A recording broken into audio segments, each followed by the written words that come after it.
Welcome back to My View. In Washington, where gridlock often stalls progress, Senate Majority Leader John Thune is setting a new pace. Known as the fastest man in Congress, Thune is not only expediting confirmations of President Trump's nominees, but also forging a united front with the House to overcome Democrat opposition. From border security to unleashing American energy dominance, Leader Thune tells me it's all about keeping the legislature in lockstep with the president's vision. Leader Thune, thank you for sitting down with us. Talk about some of the accomplishments that you're proudest of as Senate Majority Leader in the first 100 now plus days of the Trump administration. Well, I tell people, Lara, that for better or worse, the Senate spends about 2/3 of its time on personnel. So a lot of it is getting the president's team through the process. The nominations come through there. If you can believe this, there are 1,100 executive branch positions that come through the Senate for confirmation. And then you have all the judges on top of that. We worked really hard at getting the cabinet through the process at the fastest rate in 20 years. We've cast way more votes in the Senate than any Senate at this point going back to the Reagan administration. We were in session for 10 consecutive weeks, which hasn't happened since 2009. So the pace is we're moving at a rapid pace. And next up is, of course, reconciliation. Tell me about unifying the Senate Republicans in order to get through all of those Senate confirmations. We want to be good partners to President Trump and make sure that he has the people he wants. We push really hard, and a lot of our members, obviously, some of these things, they take time, and of course we're getting no cooperation from the Democrats. They're doing everything they can to obstruct and block and delay, and sometimes it takes multiple votes on the floor. We've worked overnight a couple times. We've worked on weekends a couple of times. There is great unity. President Trump and his team, Speaker Johnson in the House, Senate Republicans realize that if we're going to use this 2 years for our majorities, hopefully four, to the ultimate advantage, we got to be able to work together in a way that enables us to get a lot of that agenda across the finish line. You know, we've always got to be able to get to at least 50, and then if we get to 50, we can have J.D. Vance, the vice president, break the tie in the Senate.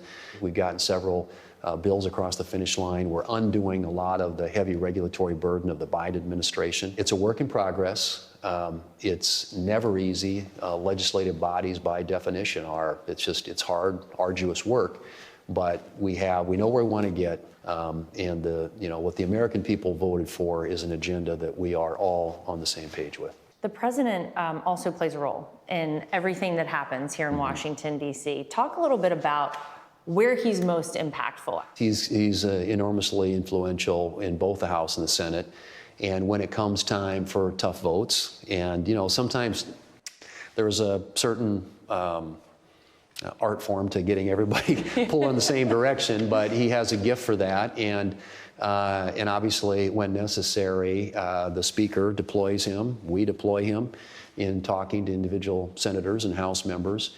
And so when it comes to getting his agenda across the finish line, I think he understands and realizes, as does his team at the White House, that he is the most influential figure in seeing that happens. Our big, beautiful bill. Fortunately, we have the House, we have the Senate, and we may or may not have a couple of grandstanders, I don't know, but if we do, it would be good if you could work on anybody. I mean, if I were a Democrat, I'd be voting for it 100%, because I think it's very dangerous politically not to vote for it. What's your take on the behavior, by and large, of the Democrat Party? I just think they're really floundering. As a party, they're looking for an identity, and they've gotten so far out of the political mainstream.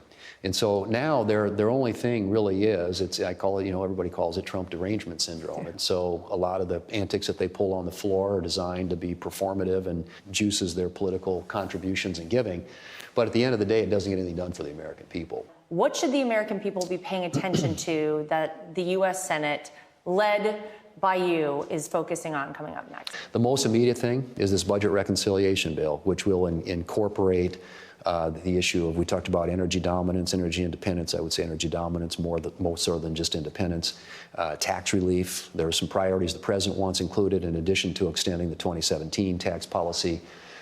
We've got to get serious about spending reduction, and so we're having a very, very vigorous conversation about how to accomplish that within the construct of the reconciliation bill.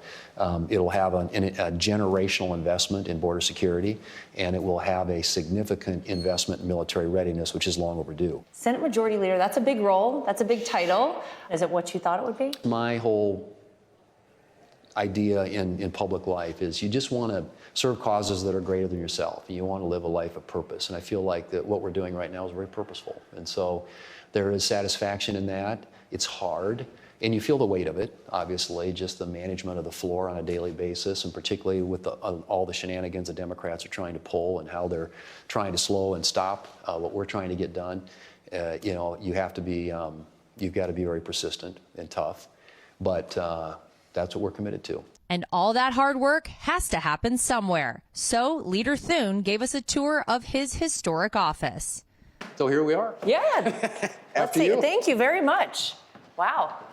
This is quite an office. This has a War of 1812 story behind it. The fireplace was cracked at that time, and that Look at the crack. There's the crack right there. Still exists today. Yeah. Wow, that's amazing. This looks like a guy who may have been in South Dakota at one time. We did an online contest to name him, and but the winning one was Murdo, which is my hometown. It's a little town in the middle of South Dakota. Nice. So this is Murdo. And but yeah, they are a very majestic animal. And if you ever visit South Dakota, particularly the Black Hills, there's a place called Custer State Park, where the buffalo still roam freely. Nice. During the certain seasons of the year. Well, I feel like a lot of people will be descending on South Dakota, maybe one particular area come July 4th of next year. Yes, that's right. There might be something going on there. It'll be a big deal. There will be a big event there coming Yeah. up for the 250th birthday of America, right? And Mount Rushmore is really cool. President Trump was there 70 years ago and had a wonderful event. But yeah, I think it'd be good to do a redo of that. This is the office of the Republican leader, and it used to be in the old days, they switched them when the majority switched. But what's happened in more recent years is the Democrats, Schumer has kept his office on the other side of the Capitol, and this has kind of maintained the Republican office. They got to keep you guys separated? Yeah, I think so. Yeah.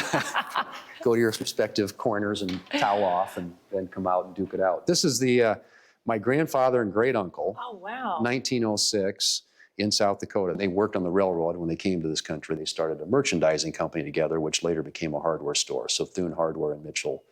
And then my grandfather came back to the little town I grew up in and took over the hardware store there. So anyway, that's kind of how they all got here. Right. And this is, I mean, this is all history here. This Yeah, is beautiful. it is. And then you have the view out here on the National Mall. If you're a runner, if you start here at the Capitol and go down around the Washington Monument and back along the mall, it's about 3 miles. Okay.